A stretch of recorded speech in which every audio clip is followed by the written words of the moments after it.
Good day, Crim Heist. Welcome to another criminology educational video. And for today, we will be discussing traffic management and accident investigation. So today, i-discuss natin yung traffic education. One of the three E's of traffic. So, di ba yung three E's of traffic which I discussed on my other video, which is yung traffic education, traffic enforcement, and traffic engineering. So now, we will be focusing to the first E, which is the traffic education. Let us first define traffic education. Traffic education is the procedure of equipping someone with the knowledge and training in the proper practice of traffic safety.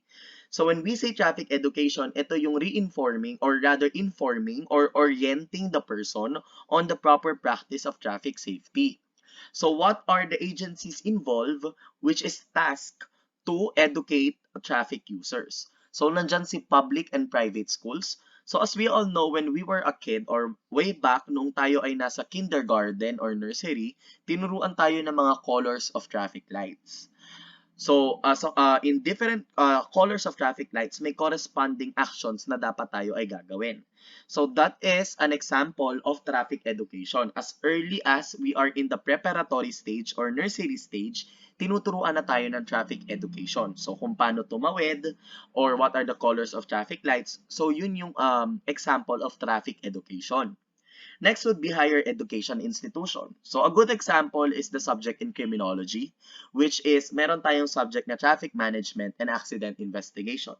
So etong subject na to is also a way or a type of traffic education because it educates criminology students about the proper practice of traffic safety.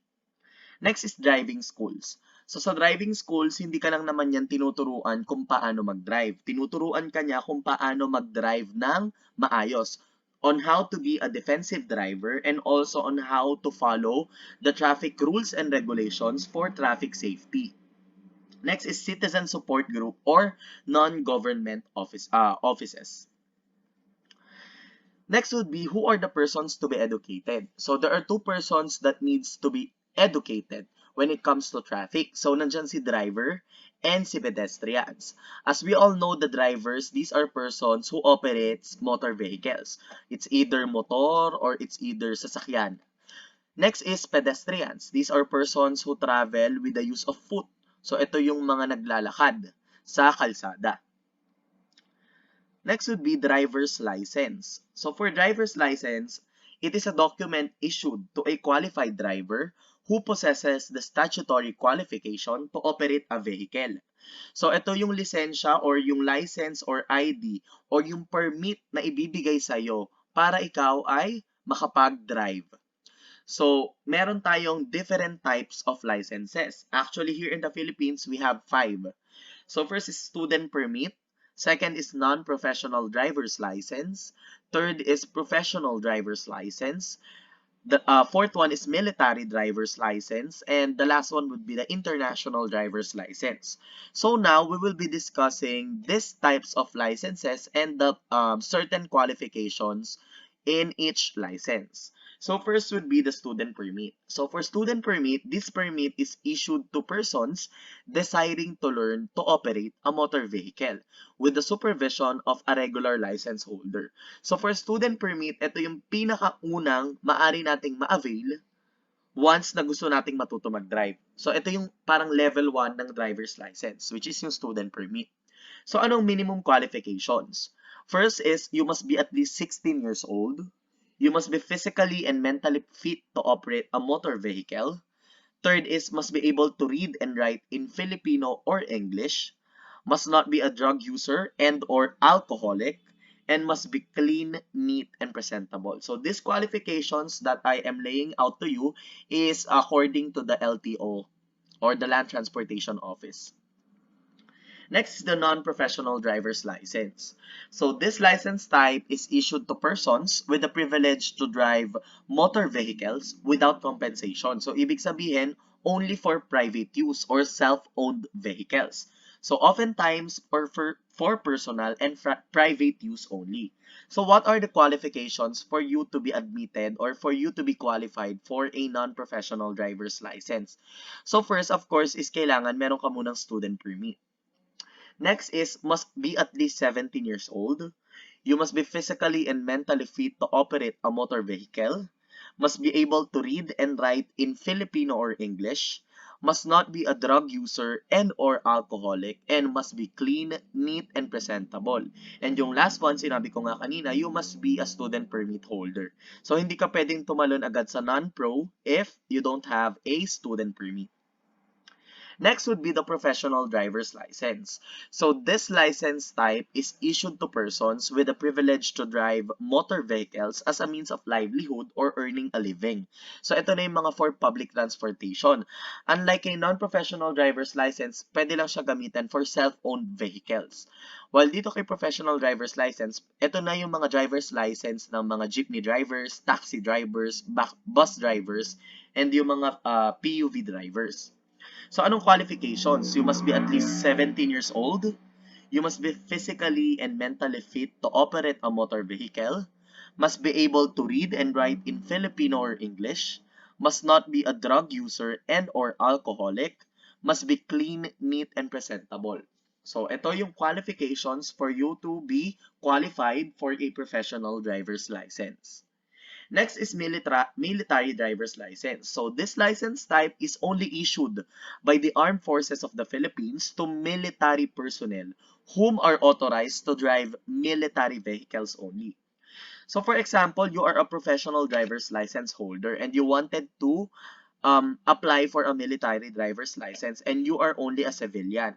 So, can you be qualified for a military driver's license? Of course, no. Because according to its definition, military driver's license are only given or issued to military personnel of the Armed Forces of the Philippines or AFP. Next is International Driver's License. So the Philippine International Driving Permit or PIDP is issued by the Automobile Association of the Philippines to individuals who would want to operate motor vehicles in other countries. So yung validity ng International Driver's License is only for 1 year. And the qualification is that the applicant must be a regular license holder, non-pro or professional before being applied or for you to be able to apply for an international driving permit. So ang tanong, if you are a student permit holder, can you apply for an international driver's license? Of course, no. Because according to its definition, only regular license holder, which is non-professional and professional driver's license holder, can apply for an international driving permit. Next would be restriction code. When we say restriction code, it is a code stated in the license that indicates the condition on the manner the driver is allowed to drive vehicle. So, ito yung mga different restriction codes. Restriction code 1 up to 9. So, for restriction code 1, ang vehicle lang na pwedeng i-drive niya is motorcycle or tricycle or yung mga single or mga hanggang single motorcycle or tricycle. For restriction code number 2, vehicle weighing up to 4,500 kilograms or the gross vehicle weight. RC3 or restriction code 3, vehicle with more than 4,500 kilos of gross vehicle weight. RC4, vehicle with automatic clutch weighing up to 4,500 kilograms. RC5, vehicles with automatic clutch weighing above 4.5 kilos.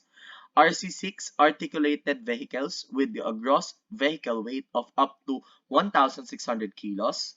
RC7, these are articulated vehicle with gross vehicle weight of 1,600 to 4,500 kilograms.